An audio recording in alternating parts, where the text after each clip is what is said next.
Hello, my name is Monster Hunter, and for those select few, this is a theory video, not a critique. You can come back and attack me after the game releases, I promise.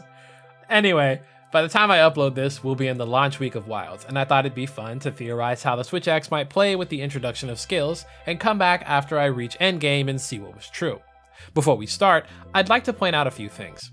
Yes, there are leaks out there, but I won't be discussing them here. Stay safe, those of you who don't want to be spoiled. The early copies are among us. Second, I watched the Eric's video and I had to come back to edit this to include that morphing from sword to axe generates switch gauge, hallelujah, axe attacks outside of spiral burst generates more, and sword mode attacks consume less gauge. Alright, let's get into it. Future Monster Hunter here. Had to edit this again because the damn PlayStation Play thing came out and mentioned Artian weapons, so if the enthusiasm sounds different near the end, I apologize. Will Focus be a meta skill for Switch Axe? Focus speeds up charge attacks and increases the fill rate of gauges. In Switch Axe's debut generation, Focus could be a utility skill players would slot in if they were really having trouble with managing their switch gauge. However, it wasn't as sought after as Sharpness, Handicraft, or Evasion combined with whatever offensive skill was desired. The need for Focus has only gone down with each new release as new damage skills and built-in gauge management features were added. Despite all of that, Wilds might see Focus jump back to relevance in a major way due to two reasons: switch gauge and amp gauge generation, as well as the possibility of speeding up full release slash. We all know that the Wild Switch Axe core loop is get amp state, belt out as many full releases as possible. Now how do you do that? Well, you start off in sword mode to reach amp state through double slash and heavenward flurry, wait for the opportunity to discharge, then gain it back through axe attacks, namely spiral burst slash. If the beta version already filled the meter by 30%, if you landed both hits that is, imagine the increase from Focus, as well as the buffs that they added to make fill rate faster. If it looks like World and Rise, which gives 20% faster fill rate, I don't know the math, but I do know spiral bursts and offsets are about to go crazy. I'll speak about amp state in the following question, but as for full release slash, it looks as if the attack is a charge since you can opt to let go early for unbridled. If that's the case, then having Focus, and again, if it's going to be like World and Rise values, would reduce the charge time by 15%. I don't know about you, but if that's the main damage dealing aspect of the weapon, why not slot for it to come out faster? I'll leave a comparison on screen just to see if I can replicate what it would look like. Keep in mind, I don't have knowledge of the startup frame, so whatever the charge is will just go from the moment you put the sword down. Will Raw and or Power Phial be better than Element Phial? Something newcomers may not know is that base games are notoriously bad for element damage. The way every weapon outside of dual blades and sometimes bow would succeed is by finding a weapon with either the highest raw with little element or a blast weapon. These attributes could be used on any monster, even if it had an immunity to the element of said strong weapon. For example, concerning the expansions, 3U's best switch axes were the Cetus, Brachydios, and Lucent Nargacuga. 4U's was Seregios, Stygian Zinogre, and once again, Cetus. I hope I'm saying that right. Generation's ultimate was Elder Frost Gammoth, Auto Ka, and in some very fringe cases, Hellblade Glavenus. The pattern here is that they all have high raw, power Phial, and some aspect that makes them uniquely powerful in their respective title. Choosing Element Phial willingly meant you were drastically increasing your total hunt time, and I'm not sure if that's due to how Element was calculated back then, or if the values were just that low. Element Phial weapons notoriously either had high raw and stupid low element, or ridiculously high element and dummy low raw. The thing about Element Phial is, it increases the elemental damage whenever you're in sword mode, which means if you've got stupid high raw but 20 dragon element or something like that, well, you're not going to be doing a lot of damage. If Tokuda is directing the game once again, then surely he's learned from both his underestimation of raw and blast, as well as the overcorrection for element in title updates and Alatreon. All that's to say, will there be better element calculations, element values on weapons, and skills that could promote the use of element? I'm not saying that they have to do it like Sunbreak, but at the very least, they shouldn't leave it in the dust, but I have a feeling Power Phial is going to reign supreme. Will Rapid Morph be strictly utility or a viable playstyle again? Rapid Morph debuted in Rise, where it increases morph speed by 30% and morph attack damage by 20%.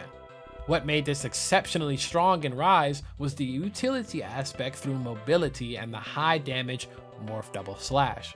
Combine that with Sunbreak's Phial switch boost and 2-stage morph slash, Rapid Morph was eating a little good, but does that mean it'll have any chance here in Wilds? Wilds is definitely more inspired by World than Rise. Big surprise since it's Tokuda directing, so the Switch Axe is going to act the same, but with some Rise features. Those features don't seem to outweigh the usefulness of just sticking to sword mode or full release spamming though. Not to mention that morph double slash is attached to left and right rising slash and counter rising slash, whether you successfully parry or not. On top of that, morph double slash is a lot weaker in this game as it seems less effective than a standard overhead slash. In Rise, the first hit was a motion value of 30, and the second was a motion value of 60, totaling for 90 altogether. But the estimated values for Wild's version is 25 and 40. Another thing I want to know, what's the deal with Wide Sweep? Or should I say Morph Sweep? A fun fact about me, Wide Sweep is my favorite Switch Axe attack. It originated in Monster Hunter 4 as an alternate ender to Wild Swing, and in that game it was only a single hit with a motion value of 57 with the option to morph to sword or stay in axe mode. I want to emphasize, the option. Generations made it 3 hits with respective motion values of 25, 30, and 40, totaling altogether 95 motion value. Rise held the traditional attack, but increased the final hit to a motion value of 65, leading the total motion value to be 110. Now, while it might sound like a lot of damage altogether, it wasn't enough to outweigh the usefulness of sword mode attacks and morphing attacks. World decided, nah, I'm built different, and renamed the attack to Morph Sweep, made the 3 hits motion value to be 25, 70, and 35, as well as automatically morphing you into sword mode. Okay. Well, Wilds is basically just World 2, so you already know it's basically the same, but we don't have solid motion values yet, but the second hit is strong as shit and it auto-morphs. All that's to say, if Rapid Morph doesn't have an effect on Morph Sweep by speeding up the entire attack, I am not going to do anything, but I will not be happy. Rather than using morphs for damage, it seems we'll be using them to cycle between modes for their intended purpose, such as rushing back to axe for an offset and gauge gain, or morphing back to sword to full release again. I'm definitely going to be gunning for Rapid Morph when the full game drops, more than focus so that I can get off the copium. Will late game armor be good enough to avoid having to use survivability skills? By survivability skills, I mean skills like stun resistance, divine blessing, and any other skill that has conditional effects or resistances that don't directly affect a particular stat. Not to be confused with defense boost or evade window. The reason I ask is due to the amount of chip we receive from attacks even on successful offsets. While the counter rising slash chip has been heavily reduced with the addition of the perfect parry, how successful will that be fighting endgame monsters? I'd like to think that the defense on our gear would be reasonably adjusted to survive said attacks, but having to offset feels like a death sentence sometimes, even watching the Duna gameplay from Eric's.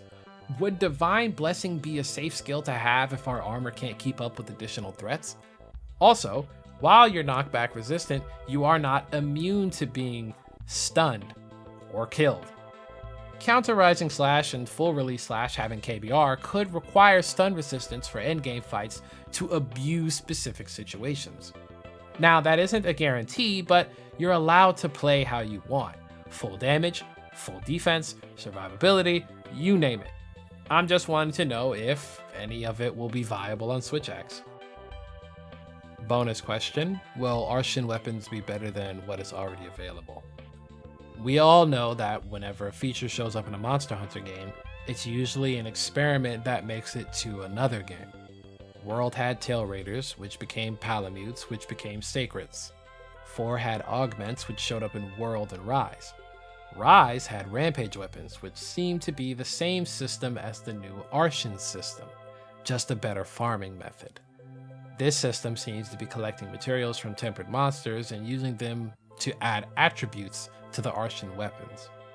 We have no idea what those attributes will be like, since all we know is that the system is in the game and not what it provides. If it follows the rampage system, then we're likely to see skills giving benefits and drawbacks, such as increased attack at the cost of element, or vice versa. Switch Axe benefits mostly from above average raw, worthwhile sharpness values, and or some form of decoration slots. Considering this system in Wilds, we may see skills that can add on to the weapon, and if we can do that, who's to say we can't just bypass the already existing weapons by recreating them, but better. Alright, those are some thoughts and theories off the top of my head that I'd like to figure out day one of Wilds, and that's a promise. My friends want to be there with me from the start because they know I'll be HR 100 by the time they see me again, but I want Endgame by the 6-hour mark, and if that means I have to leave them behind to do it, then so be it. I seek knowledge, not companionship. Also, we really do need a Switch Axe ambassador. That's not a joke anymore. You see all these popular YouTubers here in the West who get access to the game, but don't use Switch Axe while commenting on it like, oh yeah, that's cool. No! You're not going in depth with it, man. Like, that's my goal. That's my goal. To become the man of the people. A Capcom creator, but for the Switch Axe, so I can literally give you more information than just, oh yeah, that attack was cool. Vote me for Switch Axe ambassador. Tirade aside, until next time.